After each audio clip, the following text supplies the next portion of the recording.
सकाळु सकाळु चा कपे न पीले दिन जाक बिल्कुल भी भल लगे नहीं।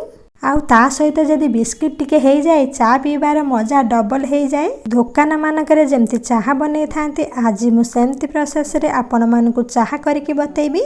तो स्टार्ट कर दबा आज रे चा रेसिपी। एथि पई प्रथमे मु गोटे मसला रेडी करिवि।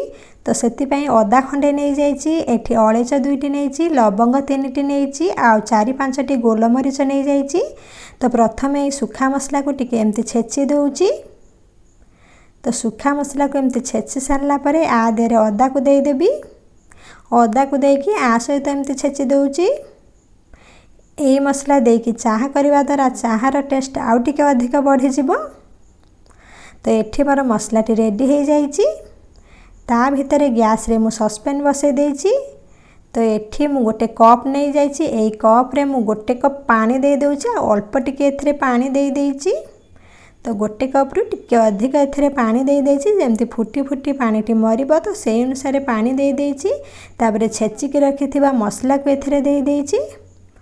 तो मसला को दे सरला परे किछि समय पर्यंत आकु एमती फुटेइबा। तो एठी मु 2 रु 3 मिनिट पर्यंत एमती फुटेई दउची।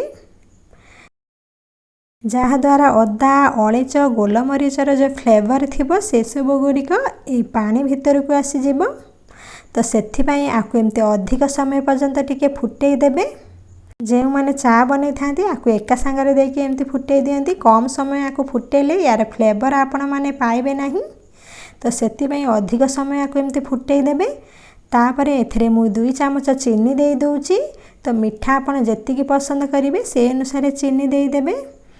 तो चीनी रो मात्रा आपण कम बेसी करि परिबे। चीनी दे सारला परे आकु टिके एमती गोळेई दउची। तापरे आकु टिके फुटीबा पई छाडी दउची। तो एठी मोर फुटी फुटी फ्लेवर गुड़िक जेतिकी आसीबा कथा पानी रे आसी गलानी। तापरे गोटे कप मु फुटा क्षीर नै जाउची। एठी मु सिझा क्षीर रखिथिली। तो सेई क्षीर रे मु एठी गोटे कप नै जाइची। एई चा रे आपण चेष्टा करिवे सिझा क्षीर दबा पई। तापरे एथिरे मु 2 चमच चाहा गुंड दे दउची। चाहा पत्ती को दे सारला परे आकु फुटीबा पई छाडी दउची। तो प्रथमे मीडियम फ्लेम रे आकु एमती जगी करी फुटेई दउची। तो फुटी गला परे गैस टी को सिम करी दउची। तापरे आकु टिके एमती फेंटी दउची। तो मझी मझी रे रही करी आकु एमती फेंटी दउथबी।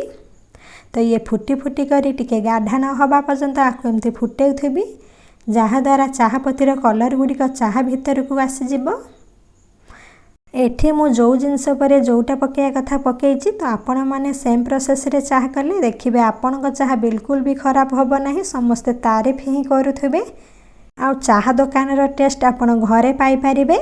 आपण एठी चाहा को जत्ते अधिक समय फुटेबे चाहार टेस्ट सेतिके अधिक भल आसीबो। जदि आपण माने चाहा को बेसी समय फुटेबे नाही तो सेई टेस्ट आसीबो नाही जो टेस्ट आपण बेसी समय फुटेला परे चाहारे पाइबे। तो सेति पई प्रथमे चाहा को आपण एमती बेसी समय सिम करके ही फुटेबे। तो कलरटी आसिक चाहाटी जेमती गाढ़ा न हो जाइछि से पर्यंत आको एमती फुटौथिबी। एठी मु सेति पई 2 कप रु टिके अधिक पानी देइथिली कारण आको मु बेसी समय फुटेबी। जो फ्लेवर गुड़िक मसला रही से फ्लेवर गुड़िक यही चाहा रे आसी जिवो। खास करके वर्षा आ ठंडा पागरे आपण माने इच्छा करुथिबे टिके चाहा कपे हो गले बढ़िया हुंता। तो एमती प्रोसेस रे जदि आपण माने अदा गोलमरीच अळेच देकी चा करंती आपण को चा बिल्कुल भी खराब होबो नाही। आ बहुत टेस्ट लागिबो पीबा पई।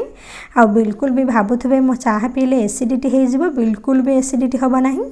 जदि आपण मानकु कासा आ ठंडा होउछि ना ताहेले आपण माने एमती अदा गोलमरीच देकी चा पियंतु बहुत भलो रहिबो आपण को देह पई।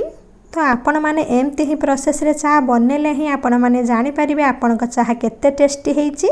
जदि मोर ए चा बनेबा प्रोसेस टी आपण मानकु पसंद आसे मो चैनल टी को सब्सक्राइब करिया पे अनुरोध रहिला।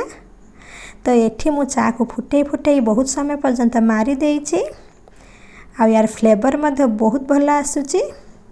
एठी मु संगे संगे चाहा को कप रे देई दउछि।